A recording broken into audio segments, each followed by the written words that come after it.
अस्सलाम वालेकुम नाज़रीन, आप देख रहे हैं प्रोग्राम रियासत और अवाम और मैं हूं मारिया जैतून। नाज़रीन, आज़ाद कश्मीर इंतखाबात के नताइज के बाद मुस्लिम लीग नून के धांधली के साथ साथ रियासती इदारों पर भी इल्जामात की बौछार जारी है।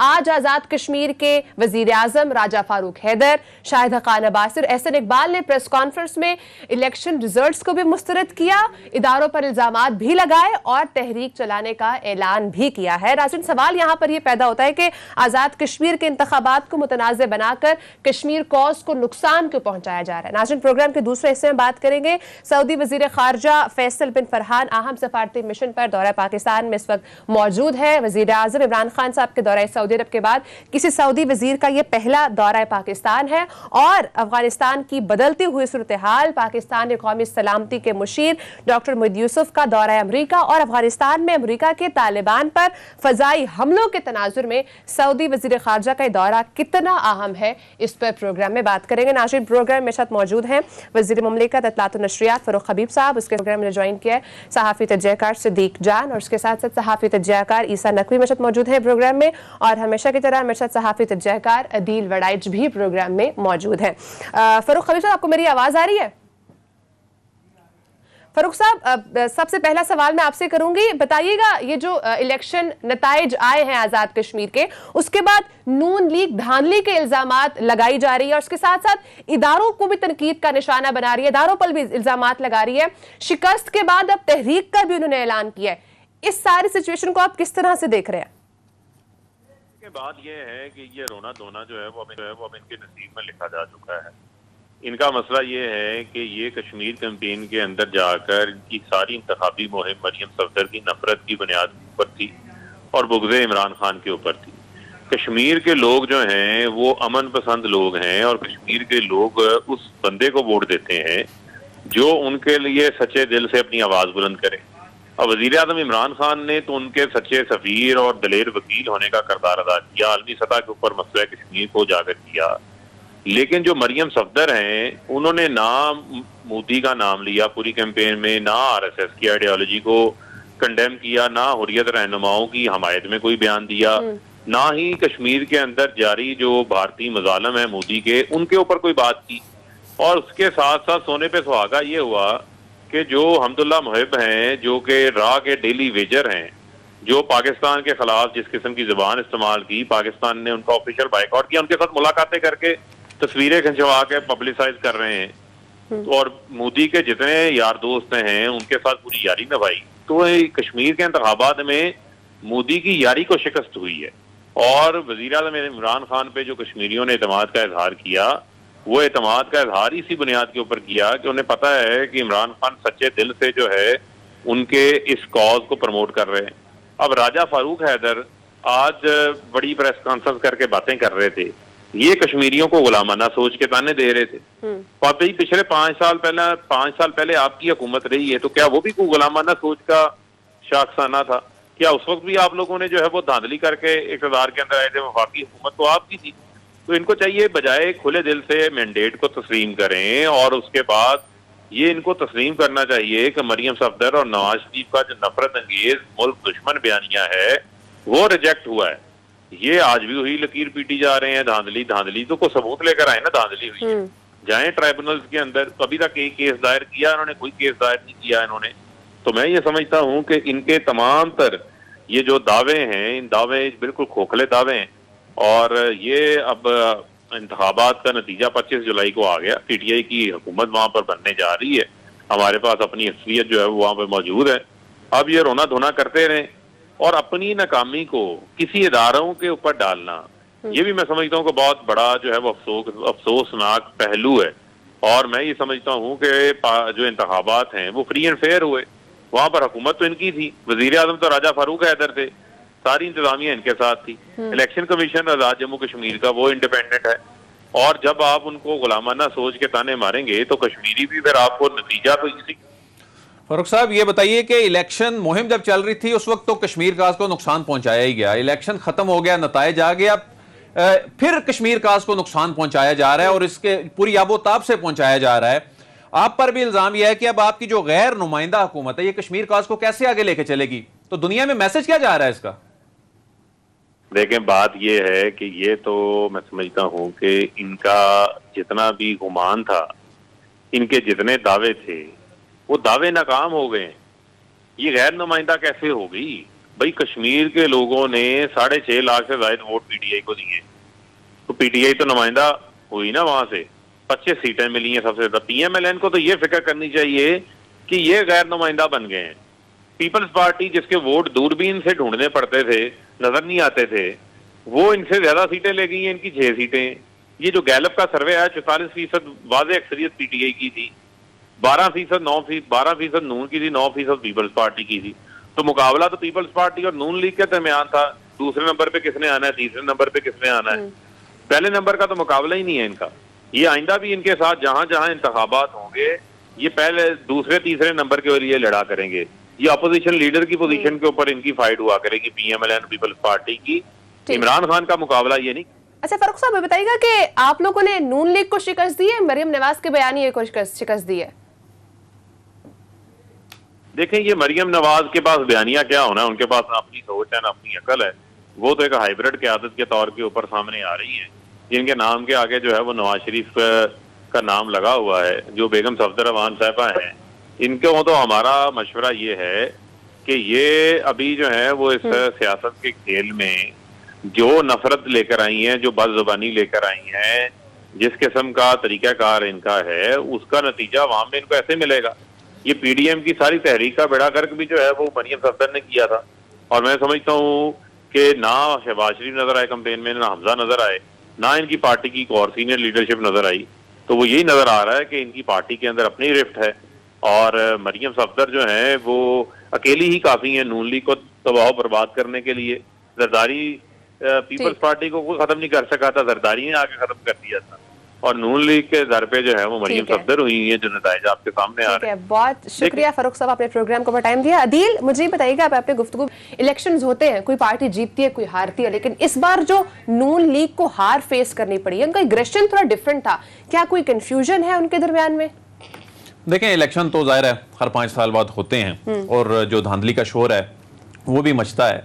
لیکن اس مرتبہ جو چیز ڈیفرنٹ نظر آ رہی ہے نا، اور اس کی جو وجہ نظر آ رہی ہے وہ یہ ہے کہ مسلم لیگ نون اور پیپلز پارٹی نے باریاں بانٹی ہوئی تھی.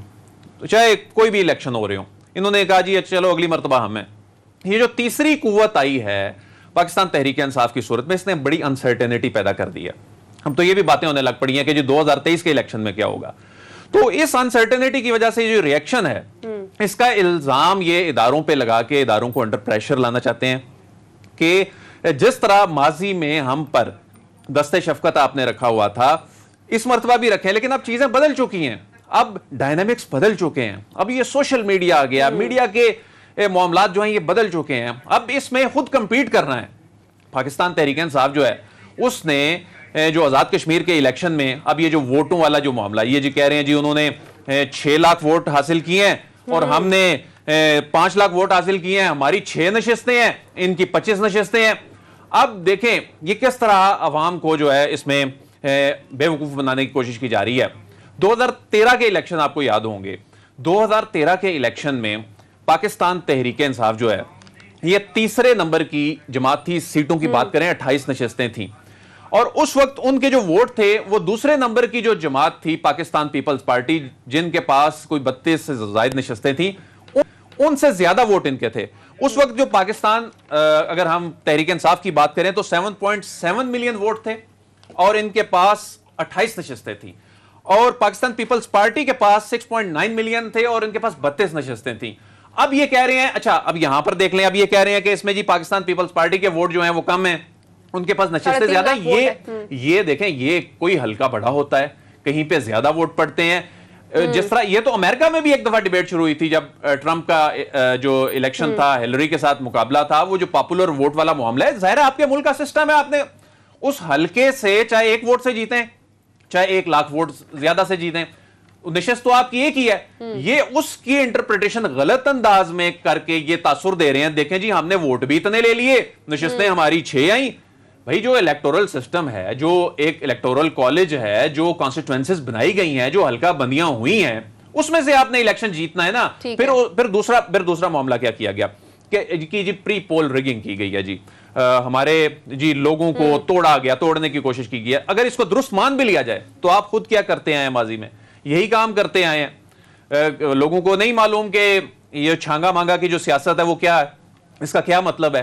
اس کے بعد پھر جو آپ الزامات یہ لگا رہے ہیں کہ جو بیلٹ پیپر جو ہیں وہ جنگل سے ملے ہیں, وہ بیلٹ پیپر جو ہیں آپ سب صفحے پر کسی پرنٹنگ پریس سے کروا کے مور لگا کے, آپ یہ تو نہیں کہ آپ جا کے ٹرائبیونل میں دیں, بات ختم ہو جائے گی. اب اداروں کے خلاف آپ نے یہ جو مہم چلا دی ہے, بلکہ عیسیٰ نقوی صاحب سے ماریا میں یہ پوچھنا بھی چاہوں گا کہ عیسیٰ نقوی صاحب جب اس طرح ایک پرائم منسٹر آزاد کشمیر کا اس انداز میں بات کرے گا اور اپنی سیاست کے لیے پاکستان کے اداروں پر وہ اس انداز میں الزامات لگائے گا, اور ساتھ بیٹھے ہوئے سابق وزیر اعظم شاہد حقان عباسی بھی اس انداز میں بات کریں گے, تو یہ انڈیا اور دوسرے ممالک جو پاکستان دشمن ممالک ہیں وہ اس کو کس طرح پورٹرے کر رہے ہیں, کس طرح پرسیو کیسے کر رہے ہیں عیسیٰ نقوی صاحب؟ دیکھیں اس معاملے میں نا بڑا ایک منظم طریقے سے ڈسکریڈٹ کیا جا رہا ہے, اس پورے پروسیس کو, اس سسٹم کو, نظام کو ڈسکریڈٹ کیا جا رہا ہے, اور اس میں بیسیکلی ایک اٹینشن سیکنگ توجہ جو ہے اس کے طلبگار نظر آتی ہیں. اور اس میں خاص طور پر صرف مسلم لیگ نواز نہیں, پاکستان میں جو سیاسی جماعتیں ہیں ان کا یہ وتیرہ بن گیا ہے. انہوں نے اتنا پولرائز کر دیا اس سارے معاملے کو کہ کوئی بھی شخص اگر وہ الیکشن نہیں جیتتا تو اس کا مطلب یہی ہے, اس کا نتیجہ یہی نکالنا ہے کہ دھاندلی ہوئی ہے. اور اس کے نتیجے میں آپ نے دیکھا کبھی ایک بچے کی جس طریقے سے فطرت ہوتی ہے جو خود اپنا کھانا پینا خود نہیں کر سکتا, جب اس کو بھوک لگتی ہے وہ ماں سے کھانا مانگنے کے لیے رونے لگ جاتا ہے. تو یہ جو رونا دھونا ہے یہ بیسیکلی اس نظام سے جو ہے وہ اپنے لیے توجہ مانگی جا رہی ہے کہ ہمیں ہمارا شیئر دیا جائے, ہمیں ہمارا حصہ دیا جائے. اور بیسیکلی ایک خاص طور پر یہ اٹیمپٹ نظر آتی ہے 20 ستمبر 2020 سے آنورڈ. آپ دیکھ لیں مسلم لیگ نواز اور اپوزیشن جماعتیں وہ ڈیسپریٹلی یہ چاہ رہی ہیں کہ اتنا شور مچایا جائے کہ ہمارے ساتھ بیٹھ کر گفت و شنید کی جائے, ہمیں پولیٹیکل سپیس ملے.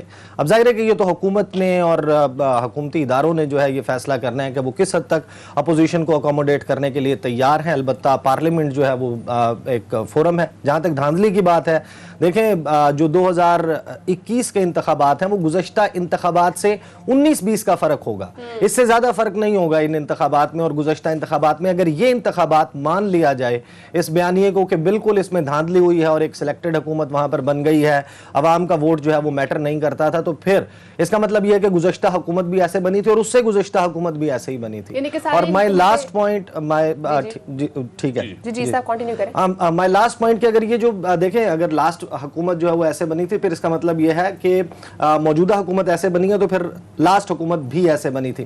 آپ جی صدیق مجھے بتائیے گا کہ جس طرح سے نون لیگ کی جانب سے گڈ کاپ اور بیڈ کاپ کھیلا جاتا ہے, لیکن آج کل ہم دیکھ رہے ہیں جو گڈ کاپ ہے شہباز شریف صاحب وہ خاموش نظر آ رہے ہیں, اس کی کیا وجہ ہو سکتی ہے؟ دیکھیں شہباز شریف صاحب ایک تو ظاہر ہے وہ ہمیشہ سے ان کی یہ پالیسی رہی ہے, ان کی یہ سوچ رہی ہے کہ اداروں سے معاذرہ نہیں ہونی چاہیے, اداروں پر الزامات نہیں لگانے چاہیے. ابھی آپ نے دیکھا انہوں نے پارلیمنٹ میں کھڑے ہو کر کیا بیان دیا, انہوں نے کہا مجھے گھٹنے بھی کسی کے پکڑنے پڑے تو پکڑوں گا کہ پارلیمنٹ چلے. انہوں نے اس سے پہلے انٹرویو میں کامران خان صاحب کو یہ کہا کہ میں جا کے اپنے بھائی کے پاؤں پکڑوں گا. اس کے علاوہ آپ وہ یاد کریں حمزہ شہباز کا وہ انٹرویو جس میں اس نے کہا تھا کہ ہم اپنے چچا کو اور جو میری کزن ہے یعنی مریم ان کو سمجھا لیں گے اداروں کے حوالے سے جو پالیسی ہے. دوسرا جو معاملہ ہے دیکھیں ماریا, ایک ہوتی ہے گراؤنڈ کے اوپر سیاست, جو لوگ الیکشن لڑتے ہیں اس کی اپنی کچھ ریکوائرمنٹس ہیں, اس کا اپنا ایک طریقہ کار ہے. ایک ہے کہ آپ لوگوں کو سلیکٹ کرتے ہیں جن کو مخصوص نشستوں پر آپ لاتے ہیں, جن کو آپ سینیٹر منتخب کروا دیتے ہیں, جن کو آپ مخصوص نشستوں پر ایم این اے بنا دیتے ہیں, ایم پی بنا دیتے ہیں. اس وقت مریم صاحبہ کے ارد گرد جو لوگ ہیں وہ زیادہ وہ لوگ ہیں جو ان کے مشیر ہیں جو کہ سلیکٹڈ ہیں, جن کو سلیکٹ کیا جاتا ہے سینٹ کے لیے یا مخصوص نشستوں کے لیے. ان کے ارد گرد وہ لوگ نہیں ہیں جو گراؤنڈ کے اوپر الیکشن لڑ کر آتے ہوں. مسئلہ یہ ہے. اور میں آپ کو ایک اور چیز بتاؤں, آپ اخبار وہ اٹھا کر دیکھیں, جب 1999 میں مارشل لا لگا اس سے ایک دن یا دوسرے 2 دن بعد ایک خبر لگی فرنٹ پیج پر جنگ اخبار میں, جس میں میاں شریف صاحب کا یہ بیان تھا کہ میرے بیٹوں کو پرویز رشید نے مروایا ہے. پرویز رشید ہمیشہ ان کے ساتھ بیٹھ کر اداروں کے خلاف زہر اگلا کرتا تھا اور میرے بیٹوں کو فوج کے خلاف کیا اس نے, اور میرے بیٹوں کو میری نافرمانی کی سزا ملی ہے کیونکہ میں ان کو کہا کرتا تھا کہ پرویز رشید سے دور ہو جاؤ. وہ پرویز رشید جس کو میاں شریف سمجھتے تھے کہ وہ 99 کے مارشل لا کا سبب بنے ہیں, یعنی نواز شریف کو فوج کے خلاف کیا, وہ پرویز رشید اس وقت مریم صاحبہ کے قریب ہیں. اور مریم صاحبہ ٹویٹ کر کے کیا کہتی ہیں, ود بڈی مطلب اس طرح کی آپ بچگانہ چیزیں کر رہی ہیں. اور پھر یہ جو آپ نے شہباز شریف صاحب کی بات کی, دیکھیں شہباز شریف کیا کہہ رہے ہیں. شہباز شریف یہ کہہ رہے ہیں, اور شہباز شریف نے واضح کر دیا پارٹی پہ کہ جس بیانیے کے ساتھ آپ چل رہے ہیں 2023 میں بھی عمران خان جیتے گا. وجہ کیا ہے؟ وجہ یہ ہے پنجاب میں ہر 5واں گھر ایسا ہے جس کا فوج کے ساتھ کوئی نہ کوئی رشتہ ہے, اور یعنی رشتہ سے مراد یہ کہ کوئی نہ کوئی ان کا فیملی میں کوئی نہ کوئی فوج میں ہے. اس کو چھوڑ دیں جس کے نہیں بھی فیملی میں, وہ بھی پاکستان کی فوج کی قربانیوں کو اکنالج کرتا ہے, مانتا ہے کہ پاکستان کی فوج کی قربانی کی وجہ سے آج پاکستان پرامن ملک ہے. اور پھر عیسیٰ رقوی صاحب بہت اس پہ بات کرتے ہیں, ہم ان کو سنتے ہیں کہ 30-40 ملکوں کی فوج تھی افغانستان میں, کس طرح نکل کے جا رہی ہے, کس طرح منتیں ترلے کر کے اور وہ نکل کے جا رہے ہیں. اور ادھر اور وسائل ان کے پاس کتنے تھے, پاکستان کی تاریخ کے بجٹ اٹھا کے دیکھ لیں, اس سے زیادہ پیسہ وہاں انہوں نے 30-40 ملکوں کی فوجوں نے خرچ کیا. یہاں پہ آپ کی فوج نے, پاکستان کی فوج نے, ہمارے جوانوں نے محدود وسائل کے ساتھ اکیلی فوج نے دہشت گردی کو شکست دی ہے. تو بات یہ ہے جس بیانی کے ساتھ یہ چل رہے ہیں 2023 میں نون لیگ کا ٹکٹ کوئی نہیں لے گا, اور اگر کوئی لے گا تو وہ کمپین نہیں کر سکے گا جو اس وقت بیانیہ نون لیگ ہے. بریک کا ٹائم ہے, لیکن بریک بجانے سے پہلے میں عدیل آپ سے جاننا چاہوں گی, وجہ جاننا چاہ رہے ہیں سارے کہ تحریک انصاف کی وجہ, جیت کی وجہ کیا ہے. آپ کو کیا لگ رہا ہے جو کچھ عرصہ پہلے ہم نے معاشی کارکردگی میں بہتری دیکھی, کیا اس کا اثر لوگوں کے ذہنوں پر پڑا ہے, یا جو اپوزیشن کا اتحاد پی ڈی ایم کی صورت میں آ رہا تھا وہ اتحاد نہیں بن سکا, یا اس چیز کا کچھ اثر ہے ذہنوں پر, یہ ایک وجہ ہو سکتی ہے پی ٹی آئی کی جیت کی؟ دیکھیں تحریک انصاف کی لک یہ ہے کہ جب بھی کوئی ایسی صورتحال, جس طرح کشمیر کا الیکشن ہے, اس سے پہلے جب یہ بجٹ کا ایک بڑا مشکل مرحلہ تھا, اس سے پہلے کچھ فگرز اچھے آ گئے, اس سے پہلے اعداد و شمار ایسے اکانومی کے حوالے سے, حالانکہ اکانومی کے حوالے سے ان پہ بہت زیادہ پریشر تھا. پھر جو جس طرح کہتے ہیں نا کہ لوگ تنقید کرتے ہیں عمران خان کو اچھی ٹیم نہیں ملی, جو لوگ تنقید کرتے ہیں, تو میں کہتا ہوں عمران خان کو اچھی اپوزیشن بھی نہیں ملی, کیونکہ دیکھیں اپوزیشن خود ہی ابھی تک لڑتی آ رہی ہے, اور ابھی تک یہ 3 سال کے عرصے میں ابھی تک پاکستان تحریک انصاف کو اپوزیشن نے کوئی نقصان نہیں پہنچایا. خود اگر پہنچایا تو تحریک انصاف نے پہنچایا, اور اگر اپوزیشن کو کسی نے نقصان پہنچایا تو خود اپوزیشن نے پہنچایا. تو یہاں بھی ایسا ہی کچھ ہوا ہے. اب دیکھیں کشمیر کے الیکشن میں مریم صاحبہ نے ایک بھی نقطہ ایسا اٹھایا ہے, ایک بھی پوائنٹ ایسا, ایسی اچیومنٹ بتائی ہے کہ ہم نے یہ کیا, تھا ہی کچھ نہیں نا. پھر وہ بیانیہ وہ لے لیا, اداروں پہ حملہ کرو اور ان کو انڈر پریشر لے کر آؤ, تو اس کا نتیجہ پھر یہ کشمیریوں نے ریجیکٹ کر دیا. تو یہ وہ وجہ ہے کہ کشمیریوں نے مائنڈ کیا ہے اس کو کہ کشمیری جو ہیں وہ سب سے بڑے کس کے وکٹم ہیں, بھارت, اور بھارت سے مطلب ان کو سب سے زیادہ نقصان پہنچا ہے. وہ آپ بھارت کے دوستوں سے جا کر ملاقاتیں برطانیہ میں کر رہے ہوں, آپ اس طرح کی باتیں کر رہے ہوں, اس طرح کے بیانات دے رہے ہوں, ان کی دل آزاری ہوئی ہے, تو انہوں نے اس لیے مسترد کیا. بہت سارے ایسے فیکٹرز ہیں جو پی ٹی آئی کی جیت کی وجہ بن سکتے ہیں. ناظرین بریک کا ٹائم ہے, بریک کے بعد ناظرین بات کریں گے سعودی وزیر خارجہ فیصل بن فرحان کا جو اہم سفارتی مشن ہے پاکستان میں اس وقت موجود ہے, یہ کتنا اہم ہے, اس کو بریک کے بعد بات کریں گے, ساتھ رہیے گا.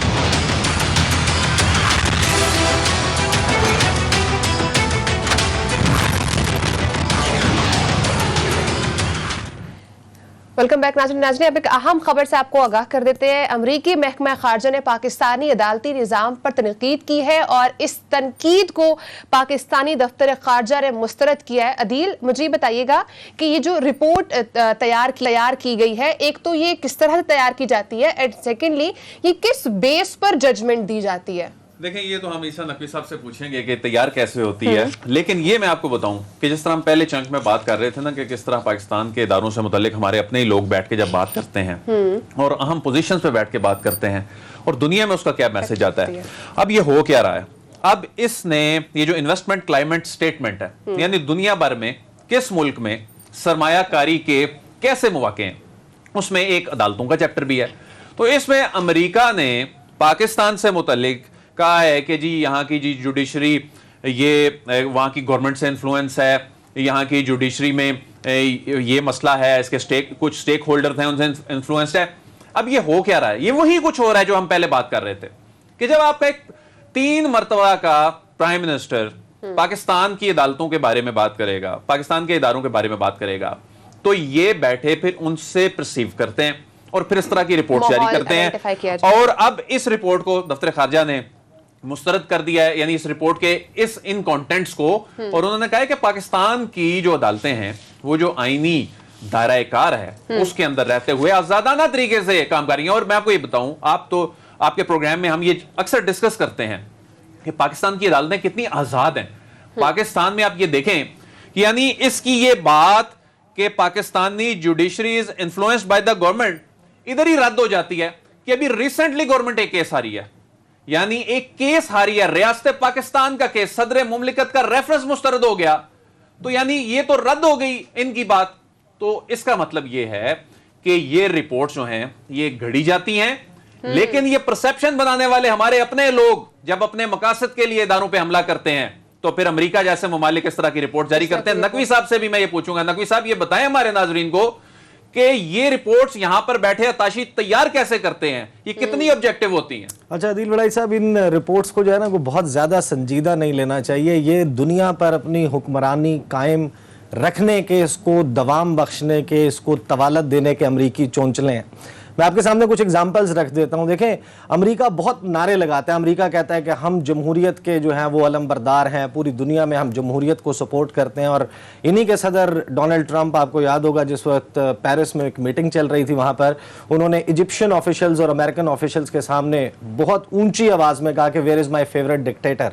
वो अब्दुल फताह अल सीसी की बात कर रहे थे और उन्होंने कहा मेरा फेवरेट डिक्टेटर कहाँ है। इसी तरीके से वो अपनी मर्जी के मुमालिक के साथ, देखें अमेरिका की जितनी भी ऐसे रिपोर्ट्स हैं उनका बराह रास्त ताल्लुक अमेरिका के उस वक्त उस मुल्क जिसके हवाले से ये रिपोर्ट दी जा रही है उससे ताल्लुकात की नौयत पर होता है। क्लियर एग्जाम्पल है कि जो अमेरिका का USCIRF है, commission for international religious freedom, वो रिपोर्ट जारी करता है, पाकिस्तान को कंट्रीज ऑफ पर्टिकुलर कंसर्न में डाल देता है। ये पाकिस्तान खास तशवीश वाले ममालिक में शामिल है। और हमारा पड़ोसी भारत, जिसके हवाले से उनका जो कमीशन है उसके मेजॉरिटी अरकान मनफी राय रखते हैं और कहते हैं कि भारत जो वहाँ पर जिस तरीके से जय बजरंग बली के नारे लगवाए जाते हैं मुसलमानों से, जिस तरीके से वहाँ पर स्टिग्मेटाइज किया जाता है, जिस तरीके से मुसलमानों को कोरोना वायरस के ऊपर उनकी विच हंटिंग की गई, जिस तरीके से दिल्ली की सड़कों पर मुसलमानों का कत्लेआम किया गया, जो मकबूजा कश्मीर में सूरत हाल है, इवन जो दीगर वहां पर अकलियतें हैं उनकी सूरत हाल, और उसको वहां पर वो खास तशवीश वाले ममालिक के फहरिस्त में नहीं डालते। इनको ज्यादा सीरियस नहीं लेना चाहिए, लेकिन कहीं ना कहीं इनका इम्पैक्ट तो होता नहीं, सीरियस से मुराद ये है कि जब हम अपनी यानी कि एक रिपोर्ट देखकर परेशान बहैसियत पाकिस्तानी, जाहिर है कि एक हमें परेशान होना बनता है कि अच्छा हम इतने बुरे हैं, क्योंकि अमेरिका ने कह दिया तो लोग मान भी लेते हैं कि इतने बुरे हैं। देखें यही अमेरिका है ना, इनका है countering American adversaries through sanctions act, काटसा का ये इनका एक कानून है जिसके तहत रूस के साथ दिफाई तजारत करने वाले ममालिक पे अमेरिका पाबंदियां लगाता है। अब S-400 तुर्की जो है वो खरीद रहा है रूस से, उसके ऊपर पाबंदियां लगा दी जाती हैं। भारत जो है वो रूस से S-400 मिसाइल डिफेंस सिस्टम खरीद रहा है, उसके ऊपर पाबंदियां नहीं लगाई जाती। तो अमेरिका की जो ऐसे रिपोर्ट्स हैं इनका बराह रास्त ताल्लुक अगर पाकिस्तान कि वज़ीर आज़म ने एब्सोल्युटली नॉट ना कहा होता, अगर अब पाकिस्तान के वज़ीर आज़म ने या पाकिस्तान की जो इस्टेब्लिशमेंट है उसने हामी भर ली होती कि अफगानिस्तान के लिए अड्डे भी दे देंगे, चीन से दूरी भी कर लेंगे, तो आपको ये सब कुछ अच्छा होता नजर आता। पाकिस्तान FATF से भी निकल जाता, पाकिस्तान को IMF से भी जो चाहिए वो भी मिल जाता, उसकी पाबंदियां उसकी शराइत भी ना लगती। तो जो अमेरिकन क्लाउट है उसको समझने की जो पूरा उनका एक इंटरनेशनल क्लाउट है वो जिस तरीके से, और देखें वो एक सुपर पावर है और इन्हीं हथकंडों की बुनियाद पर वो इस दुनिया पर अपनी हुकूमत को दवाम जो है वो बख्शते हैं। ठीक है नाज़रीन, आगे मूव करते हैं। सऊदी वज़ीर ख़ारजा फैसल बिन फरहान अहम सफ़ार पाकिस्तान में मौजूद है। ये दौरा कितना अहम है? दिल, मुझे ये बताइएगा कि जिस तरह से पहले एक परसेप्शन दिया जा रहा था कि पाकिस्तान और सऊदी अरब के दरमियान ताल्लुकात कुछ ख़राब हो गए हैं, तो क्या अब हम ये एक्सपेक्ट करें कि जिस तरह सऊदी वज़ीर ख़ारजा ने दौरा किया है, कुछ टाइम पहले वज़ीर आज़म इमरान खान साहब भी गए हैं और उसके बाद ये फॉलो अप के तौर पर दौरा हो रहा है, तो क्या अब हमें एक्सपेक्ट करें कि कोई आइस ब्रेकिंग होगी? देखें ये दौरा जो है ये आने वाले दिनों में होने वाली डेवलपमेंट्स के तनाजुर में बहुत ही अहम है।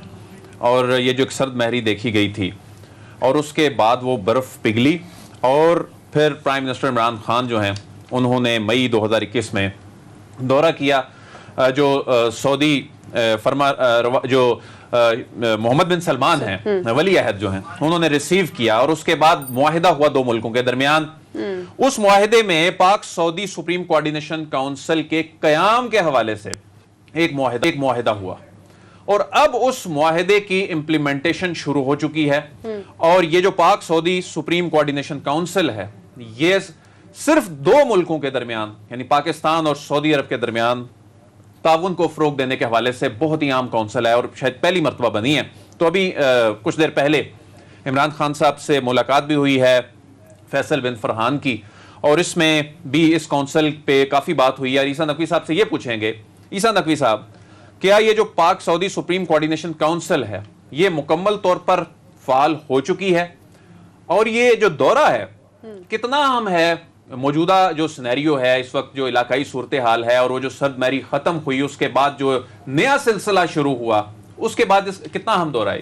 देखिए 2020 में तो ऐसा लग रहा था कि जैसे अब पाकिस्तान और सऊदी अरब के ताल्लुकात एटलीस्ट मौजूदा हुकूमत के दौरान रिकवर नहीं कर पाएंगे, लेकिन एक बड़ी ड्रामेटिक, और जाहिर है कि उसमें बहुत ज़्यादा तफसील है, इस वजह से मैं उस तफसील में नहीं जाऊँगा, लेकिन कुछ जो है वो इस हुकूमत की पॉलिसी और फिर कुछ हालात इस किस्म के बने कुदरती तौर पर कि जिनकी वजह से पाकिस्तान और सऊदी अरब बैक ऑन ट्रैक आ गए हैं। लेकिन अब हुआ क्या है कि जो 8 मई की अगर आप जॉइंट प्रेस रिलीज़ जो जारी की गई थी, जॉइंट प्रेस स्टेटमेंट, जब वज़ीर आज़म इमरान खान रमज़ान के आखिरी अशरे में सऊदी अरब में मौजूद थे, उसमें जो पॉइंट नंबर 5 है और 15 है उसको पढ़ लें तो आपको आज जो ये दौरा हो रहा है शहजादा फैसल बिन फरहान अल सऊद का, तो आपको समझ आ जाएगी कि ये दौरा हो क्यों रहा है। ये प्रील्यूड है, ये आप समझ सकते हैं कि ये पेश ख़ैमा, इसके फ़ौरन बाद यानी कि तैयारी हो रही है। ये आप कह सकते हैं अभी तारीखें तय नहीं हुई, लेकिन सऊदी वली अहद मोहम्मद बिन सलमान जो कि क्राउन प्रिंस हैं वो, और पाकिस्तान के वज़ीर आज़म जो पाकिस्तान के चीफ एग्जीक्यूटिव हैं, वो हेड करेंगे इस काउंसिल को जो सुप्रीम कोऑर्डिनेशन काउंसिल है। इसका मतलब यह है कि अब जब इस काउंसिल का इजलास होगा उसके लिए सऊदी अरब के वली अहद पाकिस्तान का दौरा करेंगे। तो ये बात जो है वो आप समझ लें कि ये इस दौरे के लिए जो सबसे बड़ी हाईलाइट है वो आप ये कह सकते हैं। साथ ही आपको पता है कि जब किसी भी वज़ीर ख़ारजा का दौरा होता है वो एक फ़ोटो ऑप होता है, वो एक PR इवेंट होता है, उसमें जाहिर है कि ऑप्टिक्स ज़्यादा होते हैं, जो काम होना होता है वो बायलैटरली पहले दो तरफा तौर पर तय हो चुका होता है। दोनों ममालिक के जो वजारतें हैं, जो भी रेलिवेंट मिनिस्ट्रीज़ हैं, वो उसके अफसरान पहले बैठ कर तय कर चुके होते हैं। तो आज जो है वो दौरा हुआ है, लेकिन गुज़श्ता रोज़ दफ्तर ख़ारजा में बहुत अहम इजलास हुआ था जिसमें पाकिस्तान के दफ्तर ख़ारजा के हुकाम और जो सऊदी अरब से डेलीगेशन आया था वो बैठे हुए थे, उनके एम्बेसी के ऑफिशियल्स बैठे हुए थे। ये तय हो चुका है कि अब जो है वो फोकल पर्सन्स तैनात किए जाएंगे। आने वाले चंद दिनों में हम देख लेंगे कि पाकिस्तान की वजारत खारजा में और सऊदी अरब की वजारत खारजा में 2 फोकल पर्सन्स इस सुप्रीम कोऑर्डिनेशन काउंसिल के लिए तैनात हो चुके हैं। तो वेरी इंपॉर्टेंट, और इसका जाहिर है कि आपको आने वाले दिनों में अच्छा, थोड़ा सा ब्रॉडर लेवल पर देखते हैं। बाइडन के आने के बाद थोड़ा सा सऊदीया का पाकिस्तान के साथ भी जो टर्म्स थे वो थोड़े चेंज हुए हैं, बेटरमेंट की तरफ जा रहे हैं। एक तरफ अफगानिस्तान की बदलती हुई सूरत हाल है, दूसरी तरफ जो डॉक्टर मोईद यूसुफ साहब है वो इस वक्त अमेरिका के दौरे पर भी हैं। दूसरी तरफ अफगानिस्तान में इस वक्त अमेरिका के तालिबान पर जो फ़ज़ाई हमले हैं, ये तमाम चीज़ें अगर हम माइंड में रखें तो सऊदी वज़ीर ख़ारजा का दौरा कितना अहम आप देख रहे हैं? देखिए इस वक्त बहुत ही इंटरेस्टिंग जो है, बड़ा दिलचस्प इलाकाई और आलमी मंजरनामा बन रहा है। इस वक्त एक जो मेन टॉप लेवल पर लड़ाई चल रही है वो अमेरिका की चीन के साथ चल रही है, और इसको बाकायदा आप इसको कोई माने या ना माने, एक सर्द जंग जो है उसका आगाज हो चुका है। 4 फरवरी ऑनवर्ड्स इसकी बुनियाद रख दी गई थी और ये सब कुछ चल रहा है। और फिर इस बड़ी एक जो 2 सबसे बड़ी ममालिक हैं, सबसे बड़ी मईशतें हैं, सबसे बड़ी अस्करी कुव्वतें हैं, उनकी इस लड़ाई की वजह से नीचे बहुत सारी कॉन्फ्लिक्ट्स जो हैं वो कुछ ख़त्म हो रही हैं, कुछ नई कॉन्फ्लिक्ट्स जो हैं वो जन्म ले रही हैं। अब जो सऊदी अरब का जो कि वज़ीर ख़ारजा का जो दौरा है, देखें हमारे रीजन में से 2 दौरे हो रहे हैं। अब से थोड़ी देर के बाद जो है वो अमेरिका के वज़ीर ख़ारजा भारत पहुँच जाएंगे और सऊदी अरब के वज़ीर ख़ारजा यहाँ पर मौजूद हैं। देखें सऊदी अरब को साइड लाइन किया गया है बाइडन इंतज़ामिया की तरफ से। अमेरिका ने जो नए सदर आए हैं उन्होंने आने के बाद 4-5 जो स्टेप्स लिए हैं जिनके बाद सऊदी अरब और पाकिस्तान के ताल्लुकात बेहतर हुए। उनमें देखें उन्होंने यमन के हवाले से अपना कॉपरेशन ख़त्म कर दिया, जो यमन की कोलिशन है उसके हवाले से सऊदी अरब को जो असलहे की फराहमी की जाती थी उसको रिव्यू में डाल दिया। उसके बाद जमाल खशोगी मर्डर केस की जो रिपोर्ट है CIA की उसको पब्लिक कर दिया, जो डायरेक्टली इम्प्लीकेट करती है शहजादा मोहम्मद बिन सलमान को जमाल खशोगी के मर्डर के हवाले से। अब इन डेवलपमेंट्स के तनाजुर में आप आप देखें मोहम्मद बिन सलमान जो हैं वो उनकी जो आलमी सतह पर रेलिवेंस है वो तभी बरकरार रह सकती है कि जब वो रीजनल ममालिक के साथ अपने रीच आउट को बढ़ाएंगे, और इस सारे तनाजुर में पाकिस्तान और सऊदी अरब के ताल्लुकात में एक ड्रामेटिक किस्म का जो है वो तब्दीली आई है। आपको याद है पाकिस्तान से पैसे वापस मांग लिए गए थे जो पाकिस्तान के स्टेट बैंक रिजर्व्स में रखे गए थे, पाकिस्तान की डेफर्ड पेमेंट पर ऑयल की सप्लाई खत्म कर दी गई थी, लेकिन अब सब एक एक करके बहाल से बड़ा दौरा होगा ये दौरा जो अभी MBS का होगा। देखिए अगर उसमें वो रियलाइज करने की तरफ चले जाते हैं जो 2019 में किए गए वादे थे कि पाकिस्तान में 20 अरब डॉलर्स की जो है वो इन्वेस्टमेंट सऊदी अरब की तरफ से आएगी, तो this is going to be very important. लेकिन जाहिर है देखें ग्राउंड तो प्रिपेयर्ड है, अब ये तो सऊदी अरब का जो फिस्कल कुशन है उसके ऊपर डिपेंड करता है। पाकिस्तान किस तरीके से उसको लेकर चलने के लिए जो है वो डिप्लोमेटिकली, पॉलिटिकली और पाकिस्तान के लॉ एंड ऑर्डर के हिसाब से पाकिस्तान तैयार है कि नहीं, तो इसके ऊपर ये सारे फैक्टर्स जो हैं वो मैटर करते हैं। अफगानिस्तान ऑब्वियसली एक बड़ा इस वक्त जो है वो कंसर्न है इस सारे रीजन में, और खासतौर पर पाकिस्तान में अगर जो सरमायाकारी होनी है, इन्वेस्टमेंट होनी है, बड़े बड़े प्रोजेक्ट्स चलने हैं, वो डायरेक्टली अफेक्ट होंगे अगर अफगानिस्तान की सूरत हाल नहीं संभलती। तमाम चीजें आपस में एक दूसरे लिंक्ड है। नाज़रीन ब्रेक का टाइम है, ब्रेक के बाद आपसे एक्सक्लूसिव स्टोरी शेयर करेंगे, साथ ही रहिएगा।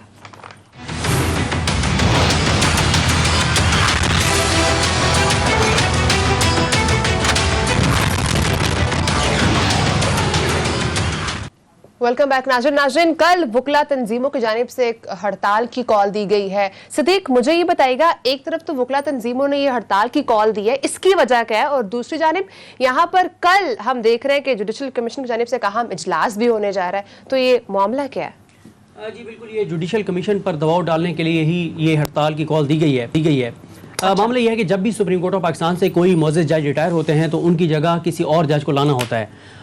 अब हम ये देख रहे हैं पिछले कोई 3 साल से हम सुप्रीम कोर्ट की ये प्रैक्टिस देख रहे हैं कि जब भी सुप्रीम कोर्ट के कोई मोअज़्ज़ज़ जज रिटायर होते हैं तो उनकी जगह जब भी किसी जज को लाना होता है हाई कोर्ट से, तो वहाँ पे सीनियरिटी नहीं देखी जाती, बल्कि देखा जाता है कि किस में ये अहलियत और सलाहियत है कि वो आके सुप्रीम कोर्ट के जज के तौर पर जब बैठें तो वो अच्छे फैसले दे सकें। और क्योंकि फिर आगे बहुत सारे जजेस ने चीफ जस्टिस पाकिस्तान भी बनना है, तो इन सारी चीज़ों को मद्देनज़र रखा जाता है। इसमें अगर आप देखें, क्योंकि अदील बड़ाई साहब और मैं तो मुस्तकिल तौर पे सुप्रीम कोर्ट को कवर करते हैं, या अगर आप जो वुकला हैं, जो गैर जानिबदार वुकला हैं, जो बड़े बड़े पाकिस्तान के नाम हैं, उनसे अगर आप पूछें तो वो आपको बताएंगे कि साकिब निसार साहब के दौर में जब जस्टिस मुनीब अख्तर साहब को लाया गया था, और मुनीब अख्तर साहब उस वक्त थे मेरे ख्याल 4थे नंबर पे हाई कोर्ट में, 4थे नंबर से उनको लाया गया था सिंध हाई कोर्ट से, और बड़े बड़े कानूनदान आज ये बात कहते हैं कि उस वक्त साकिब निसार साहब का और जुडिशल कमीशन का ये फैसला बिल्कुल शानदार था। अगर आप मुनीब अख्तर साहब के फैसले पढ़ें, सुप्रीम कोर्ट को एक बेहतरीन जज मिले मुनीब अख्तर साहब की सूरत बिल्कुल, और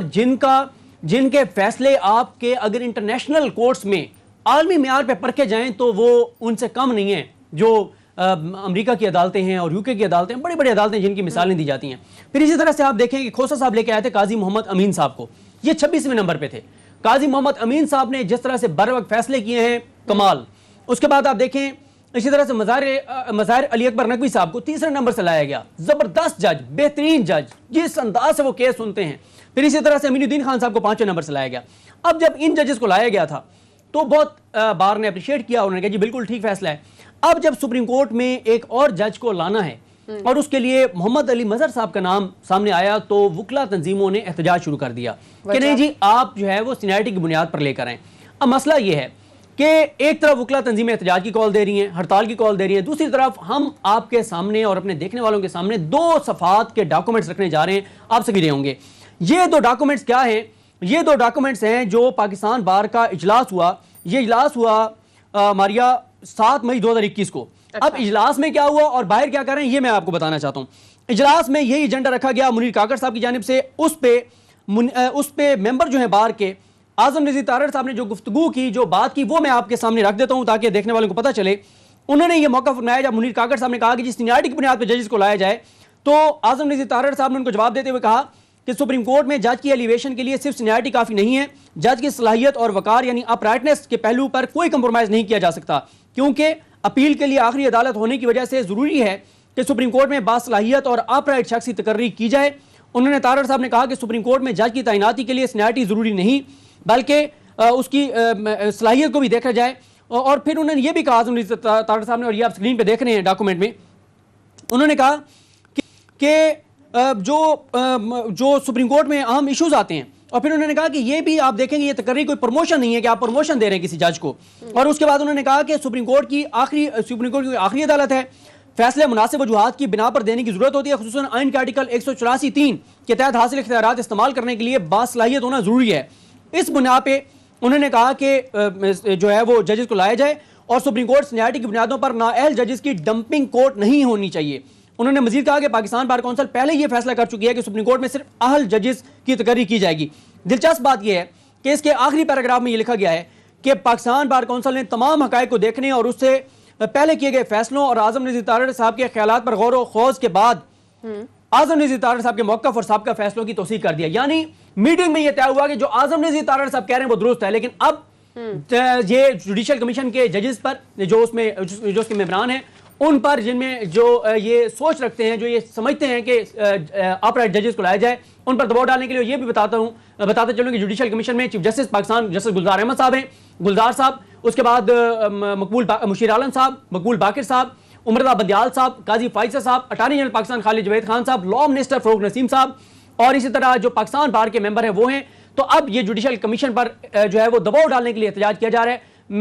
होना तो यही चाहिए और उम्मीद यही है कि जो चीफ जस्टिस पाकिस्तान और जजेस हैं जुडिशल कमीशन के वो ये दबाव नहीं लेंगे और मेरिट पर फैसला करेंगे। इंशाल्लाह मेरिट पर ही फैसले होने चाहिए। नाज़रीन, टाइम चुका है, इंशाल्लाह आपसे कल मुलाकात होगी। अपना ख्याल रखिएगा। अल्लाह हाफ़िज़।